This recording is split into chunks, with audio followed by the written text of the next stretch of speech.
तो स्टार्ट करते हैं ड्रामा का अगला एपिसोड। यहाँ पर दिखाया जाता है कि डिटेक्टिव सभी के सामने वो बॉक्स खोलता है जिसमें कि उसी के खिलाफ सारे सबूत मिलते हैं जो कि गुआन के पिता के बिजनेस में से चुराए गए पैसे होते हैं। और यहाँ पर फ्लैशबैक दिखाया जाता है कि ये सारे सबूत गुआन खुद लिन को दिया होता है और लिन इस बॉक्स में उस सबूत को रखी होती है।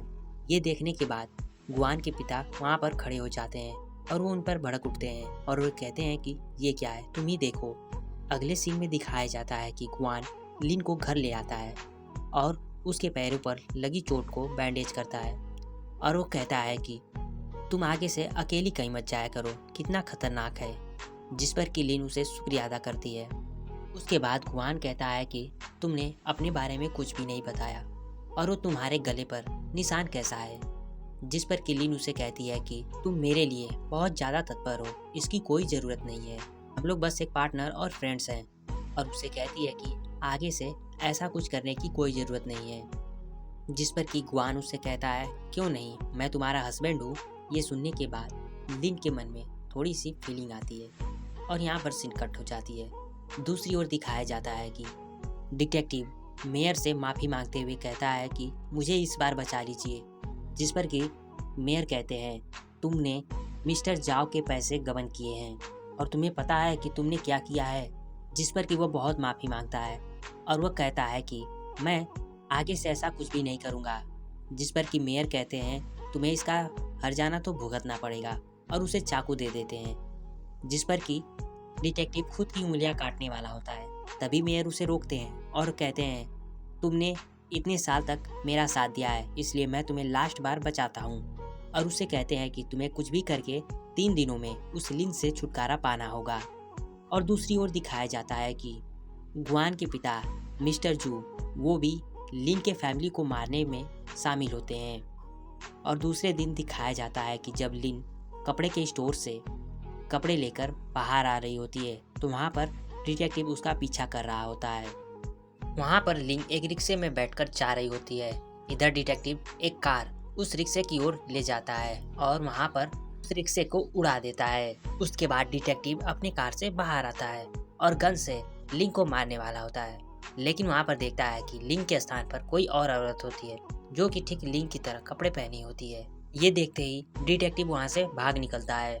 अगले सीन में दिखाया जाता है कि गुआन भागते हुए लिन के पास आता है और उसे गले लगा लेता है और उसका वहाँ पर नौकर कहता है कि मास्टर ने सुना आपका कार एक्सीडेंट हो गया है। जिस पर कि गुआन उसे चुप कराने की कोशिश करता है, लेकिन उनका नौकर कहता है कि मैंने मास्टर को इस तरह पहले कभी नहीं देखा, उन्होंने आपको लेकर बहुत ज़्यादा चिंतित है।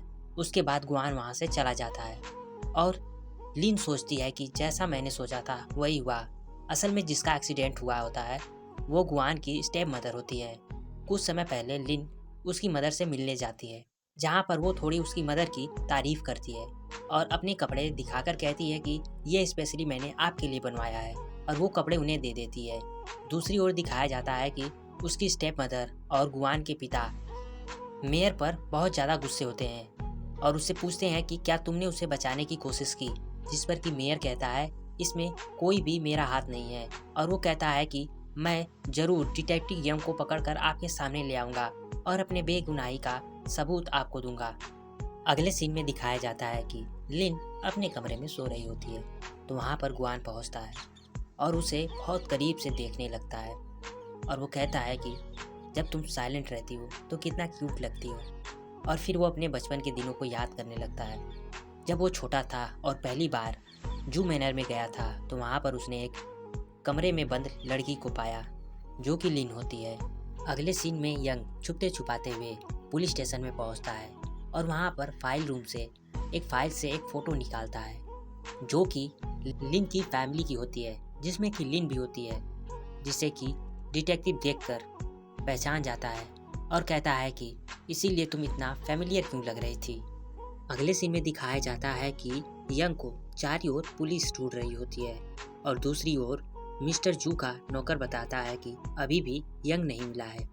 उसके बाद दिखाया जाता है कि लिन अपने कमरे में पहुंचती है तो देखती है कि उसका कमरा सजा हुआ है और वहां पर गुआन होता है जो कि उसके लिए गाना प्ले करता है।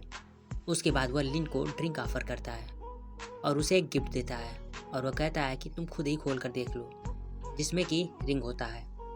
और वो कहता है कि मुझे पता है हम लोग एक पार्टनर हैं, लेकिन मैं तुम्हारा साथ देना चाहता हूँ।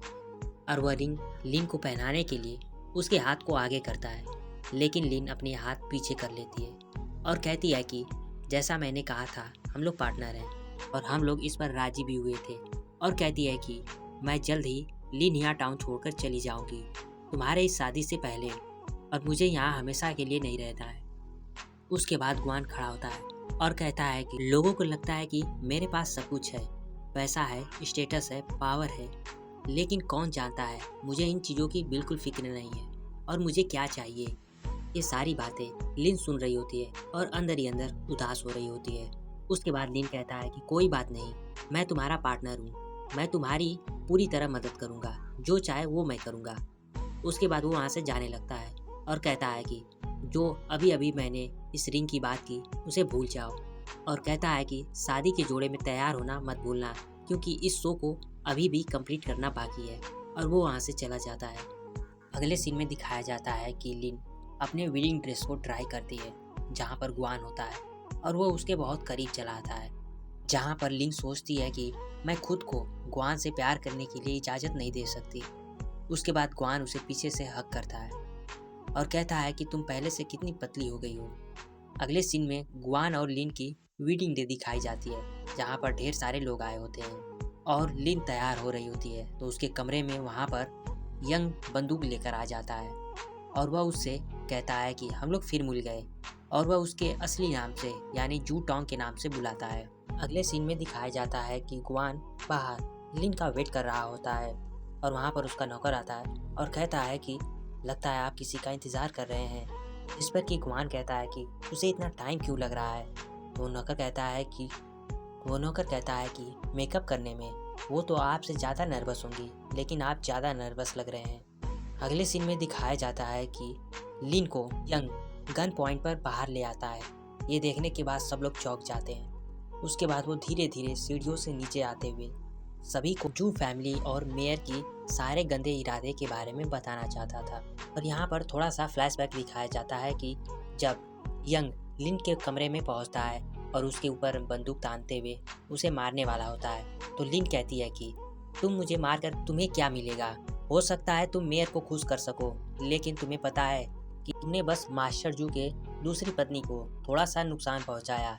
इसके लिए मेयर ने तुम्हारे सारे फैमिली को मरवा दिया, यहाँ तक कि उसने तुम्हारे बेटों को भी मारने की कोशिश की।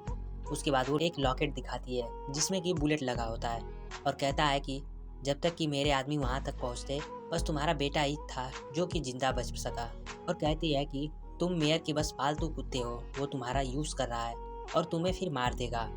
और लिन कहती है कि मैं भी बस गुआन का इस्तेमाल करके मास्टर जू के पास पहुंचना चाहती हूँ ताकि मैं उसे ख़त्म कर सकूँ।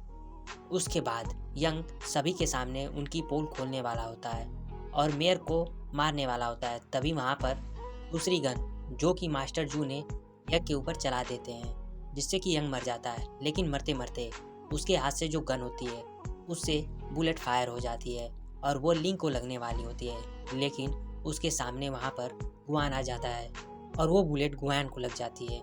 उसके बाद लिन बहुत ज़्यादा घबरा जाती है और रोने लगती है और कहती है कि तुमने मुझे बचाने के लिए खुद बुलेट क्यों खाई, और पूछती है कि तुम कैसे हो, जिस पर कि गुआन कहता है कि मैं ठीक हूँ और तुम जू फैमिली की मैडम बनने वाली हो, तो तुम्हें कैसे कुछ हो सकता है। और ये एपिसोड यहीं पर ख़त्म हो जाता है।